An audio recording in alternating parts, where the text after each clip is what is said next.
চাই আমাদের প্রাণ, এখানে প্রাণ ফেরত চাই আমরা। প্রকৃতির ভারসাম্য নষ্ট হয়ে যাচ্ছে, পুকুরের জলে অনেক বিপদ দূর হবে, যার জন্য আমরা পুকুর ফেরত চাই। আপনি কত বছর ধরে দেখছেন সচক্ষে যে এটা পুকুর ছিল? এটা আমার যতদিন আমার বিয়ে হয়েছে আজকে 28 বছর হয়ে গেল পুকুর ছিল আমরা জানি। আর এই যে জঙ্গল হয়েছে এটা পরিষ্কারের জন্য আমরা বলেছিলাম, তাও কোনো কিছু শোনেনি বা পরিষ্কার করা হয়নি। যার জন্য আমরা চাইছি, এই জন্য এখন আপনারা এত জঙ্গল দেখছেন ভাবছেন বোধহয় জল নেই বা কিছু, কিন্তু অনেক জল আছে। আর আমরা চাইছি এটা পরিষ্কার করে জল আবার দেখতে চাই। হ্যাঁ, আমরা সবাই মিলে জানানো হয়েছিল। কাউন্সিলর ছাড়া এতে এসডিও অফিসে জানানো হয়েছে, পৌরসভায় জানানো হয়েছে। কিছু তো সারা শব্দ দিলেন না তারা। আমরা আমাদের আর কতটুকু ক্ষমতা। কাউন্সিলর বলছে পুকুর বিষয়ে কিছু করতে পারবেন না। আচ্ছা, আপনার নাম? কৃষ্ণা পাল।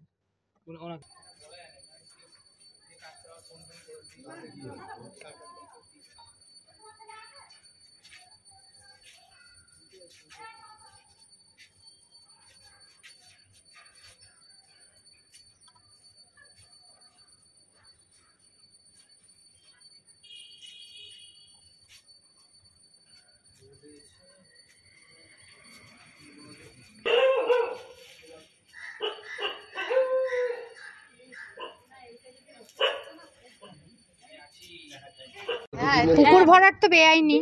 হ্যাঁ, এটা তো আমরা ভালোভাবেই জানি যে পুকুর ভরাট বেআইনি। তা সত্ত্বেও এটা ভরাট হচ্ছে, কিন্তু আমরা চাই পুকুর। কেন কেন কেন কি পুকুরে বিপদে আপদে কাজে লাগবে পুকুরটা।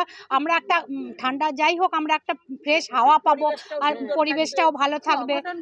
একটা সব থেকে বড় একটা অঘটন ঘটলে আমরা একটু জল পাবো। আচ্ছা, বলছি যে এটা কতদিন ধরে আপনি দেখছেন পুকুর? আমি যতদিন এসেছি, আমার বিয়ে 26 বছর হয়েছে, আমি তখন থেকে দেখছি। তো তার আগেও আমার হাজবেন্ডরা বসবাস করছেন।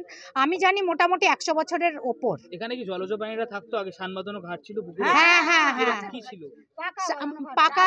এখানে কুড়লেই সামনে বোঝা যাবে 5-6টা সিঁড়ি ছিল, আর সুন্দর জল ছিল। আমি নিজে এসে দেখেছি, সুন্দর জল ছিল। এখানে কাপড় কাচা হতো, স্নান হতো, এমনকি নোংরা জলও ছিল না, পরিষ্কার জল ছিল। তারপর থেকে এরকম হয়ে গেল। তারপরে আস্তে আস্তে আস্তে আস্তে দেখছি পুকুরের মানে যারা কিনেছে তারা সবাইকে বলেছে তোমরা এখানে নোংরা ফেলে দেবে।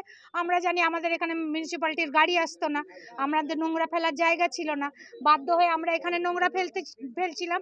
ফেলতে ফেলতে জায়গাটা নোংরাতে অনেকটাই ভরাট হয়ে গেছে। তারপর আমরা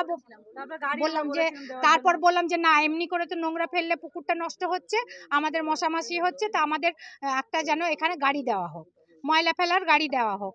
তো তারপর আমরা সবাই মিলে গেলাম মিউনিসিপ্যালিটিতে বলে, এখন ময়লা ফেলার গাড়ি ঢোকে। এখানে যে নির্মাণ প্রক্রিয়া চলছে সেটা কি আপনাদের পাড়ার পারমিশন আছে বা আপনারা কি জানিয়েছে প্রত্যেক এলাকাবাসী? না না না না, কাউকে জানি না। রাতের অন্ধকারে হচ্ছে বা চুপি চুপি হয়েছে? হ্যাঁ, মনে হয় চুপি চুপি। আমরা জানি না। আচ্ছা, আপনার নাম? আমার নাম মিতা সেনগুপ্ত। নিয়েছে ওই কোনো থেকে দিয়ে দেবো।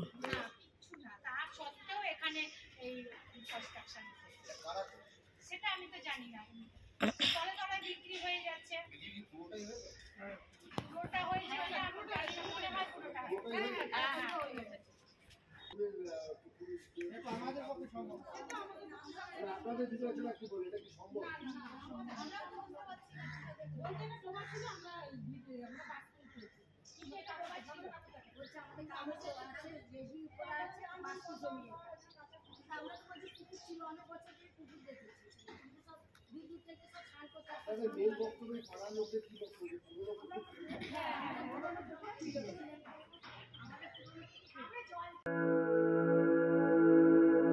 আপনি কি জটিল কিছু সমস্যায় ভুগছেন, সমাধান পেতে চান? যোগাযোগ করুন প্রখ্যাত জ্যোতিষ ও তান্ত্রিক মনসারাম ভট্টাচার্যের কন্যা মনসা কন্যার সাথে। প্রখ্যাত জ্যোতিষ ও তান্ত্রিক মনসা কন্যা হাওড়া জানবাড়ি ও হাতিবাগানের নিজস্ব মন্দিরেও বসেন। যোগাযোগ 9830106967 আর 9239655323।